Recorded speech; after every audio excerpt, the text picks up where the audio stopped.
It's the grandson of right thought. Welcome to the School of Marvelous Light.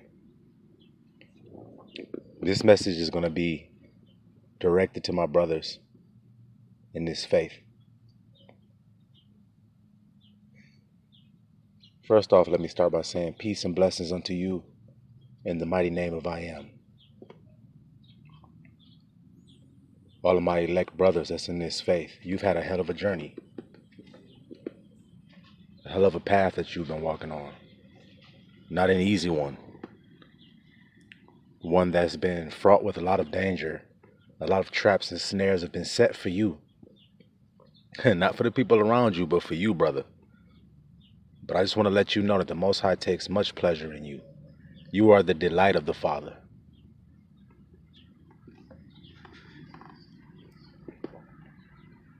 The Most High rejoices over you, being well aware that you live in a perilous time. Remember, he warned you ahead of time, so he knew.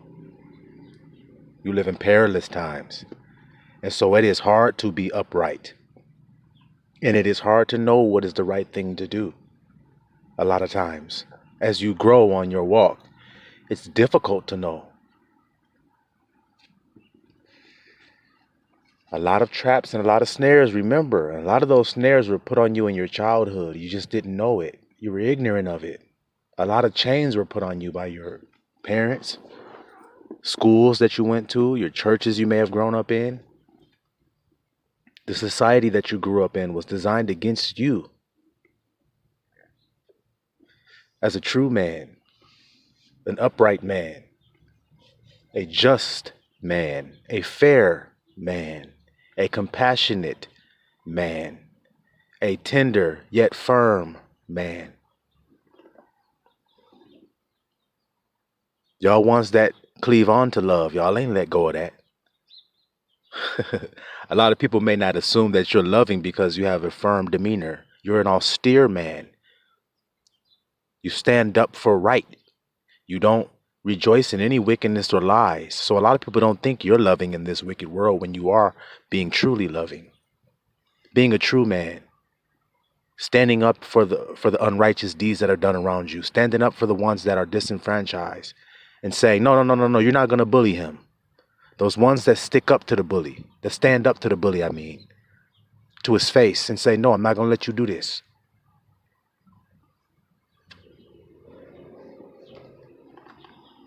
And a lot of times we bite our tongues and we grit and we bear it, grit our teeth and we bear it. When we see the injustice, cry out to our Father with tears in our eyes, secretly, if you know what I mean, silently, cry out to our Father for justice. You are the ones that I'm talking to. Those ones that don't have the good of this world, but if you did, you would change this world. Truly. If you had the good things of this world, you would give to the poor. There would not be the homeless. The widow and the fatherless would be taken care of. And see, these things are why your Father takes pleasure in you. Why he's put you through the rigor that he's put you through. Because all of you men that are listening to me, you know that anything that you want to get in this world is going to require a great sacrifice. That was a hard lesson for us as men to learn. Sometimes we didn't want to put that sacrifice in. But we knew that we weren't going to get that result. We weren't going to get that thing that we were aiming for if we didn't sacrifice something. And no matter how we tried to work around it and cut corners and cheat, and didn't matter. That lesson stayed firm. You must sacrifice for the greater thing, for the thing that you truly want. You have to give something up in exchange for it. You see, you can't serve two masters, in other words. That thing, you see that thread through all life, that you can't serve two masters. You can't be the master of fitness, but yet serve gluttony. You see? You can't say that you're a servant of love, but yet serve fear and worship fear. Don't go together. So you have to sacrifice one for the other one, because you are doing that. You are. Every decision you make is a sacrifice.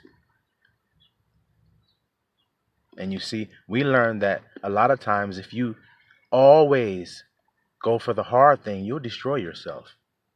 But if you always go for the lazy thing, you'll destroy yourself as well. So you found balance.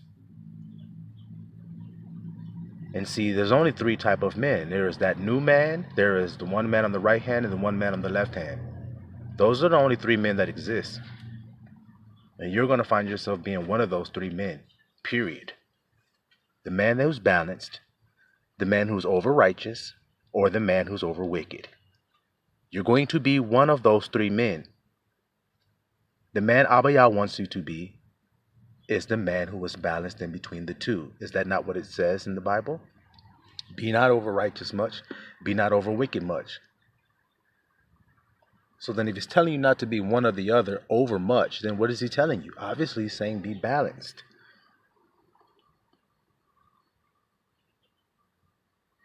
See? A lot of people say veganism is the way. And no doubt, veganism has its benefits, you see? But did Christ not eat fish? Did he not cook fish at one point for his men? So then find some balance. The body needs water to live, you see? But for your stomach's sake, drink some wine every now and again. It'll do you good. It's written in the scripture, guys. So find some balance to your life. See, because using those examples I just gave you, the over-righteous man with the water and the wine, what would he do? He will only drink water. And y'all know that's true. He will only be a vegan. And you know that's true. The over-righteous man. The over-wicked man will never eat the vegan food. He will only eat the fatty foods, the junk foods. And he will only drink the wine, the beer, the pop. He won't drink water. Well, neither one of those is good for you. So you have to find a balance.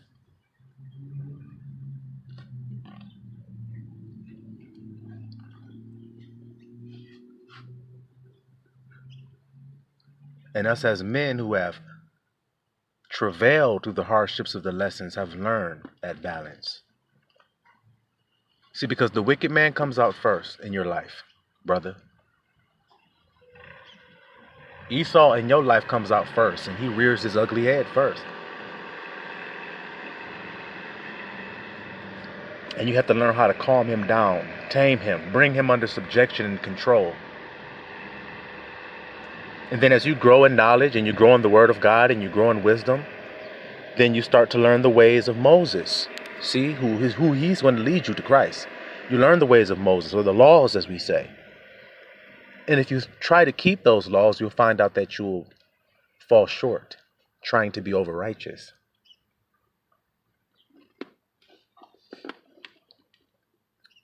You'll falter. Your flesh will become weak. For instance, you might be awake, waiting for a certain holy day and a time to do a certain thing. Light a candle or a certain thing, and you dozed off. And when you woke up, it was the next morning, and you forgot. Candle never got lit. So you didn't keep that commandment. Now you're doomed because of that. You see what I mean? So when you go to Abba and you say, Abba, I meant to do that thing. I meant to keep that day you told me to keep. But I fell asleep and it wasn't my fault, Abba. I give you grace. But it say if I break the Shabbat, Father, I am to be put to death. Because that's the penalty, right? So like I said, the over-righteous man seeks to keep the Shabbat and never break it, like those over-righteous Pharisees did with Yahusha. So Yahusha, being the man in the middle, had to make peace between the two. Didn't there say there were Sadducees and Pharisees? There was another group called Essenes. You see?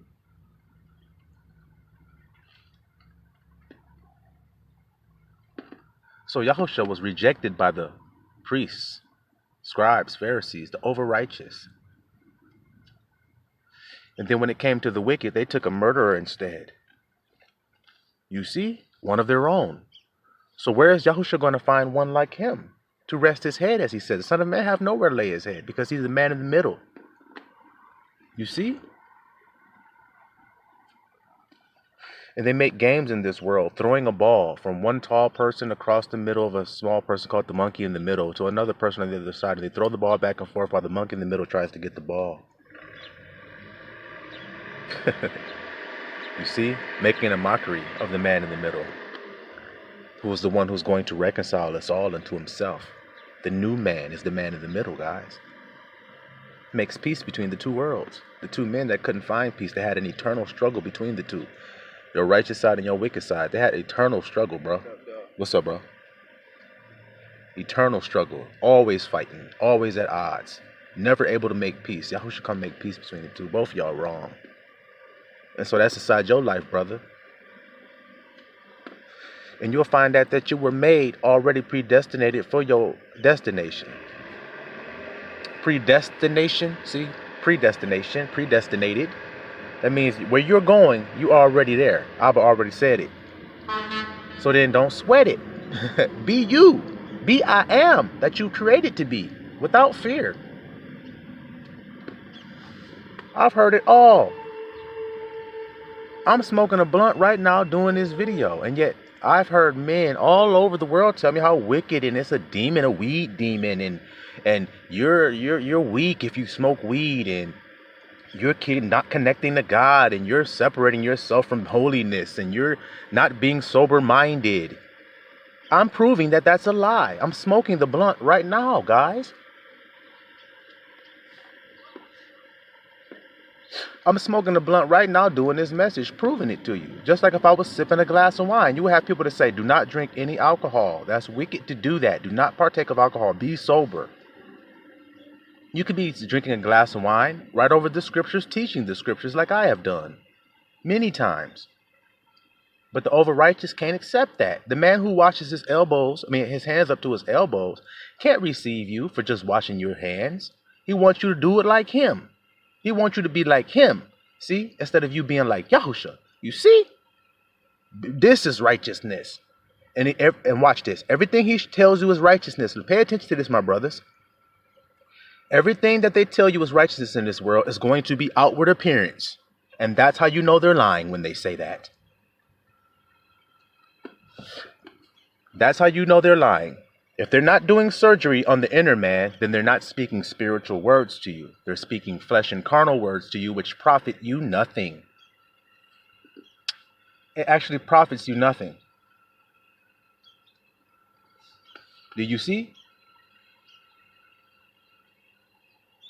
You think at that moment it is. Just like every other thing that's in the 3D, my brother. Everything that you do is temporary satisfaction, see? So that's unprofitable. We want something that brings everlasting satisfaction. As an example, when you get a woman, the Most High says when you find a good woman, she will do you good all the days of your life. Did he say some days? Did he say 3/4 of the days? Did he say a quarter of the days she'll do you good? And some days she's going to be on your ass about some shit. No, he made it clear. All the days of your life, she going to do you good. So when you get a good woman that you confirm with the Most High, you ask him, Abba Yah, this woman who I'm dealing with here, she's a good woman for me. He will reveal it to you. And when he does, she may do something and may trip on you one day. Now, instead of getting angry and taking that anger out on her when she lashes out at you or snaps at you or gives you some nasty energy, instead of snapping out on her, do some self-inventory.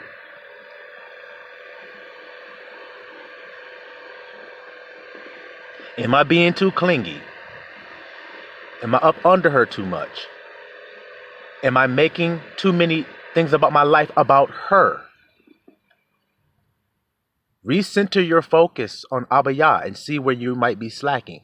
Have you deceived her in any way? Have you lied or led her astray in any way? Always do the self-inventory. And if you find yourself blameless and faultless, then simply give your girl some space. You men that have a woman you're with right now, simply just give her some space. And you don't have to do it mean. And you don't have to do it as a punishment for her. Because the key is safety and protection for your woman. Safety is key. So when you do separate, you let her know that you're not going far and you're right there if she needs you. And make it about you. I'm just going to clear my head for a minute, talk to the Most High about a few things. If you need me, I'll be in the next room. You see? Oh, you doing that because you just trying to get away from me because of what I said to you and blah, blah, blah, blah, blah, blah, blah. Oh, no, baby, that ain't no big deal. I appreciate what you told me. I'm gonna take to heart what you said and consider it when I go pray with the Most High. Okay? It's all good. I thank you for your edification. Whatever you say to me is gonna sharpen my sword up. Believe me. It's gonna tighten me up. So I ain't worried about that. I appreciate it. Thank you. And you keep it moving. When you be like that, unswayed and unwavering, peace be still on your ship will never sink. And so, why would she leave your ship if it never sinks? While she's watching other ships out there sink all around y'all.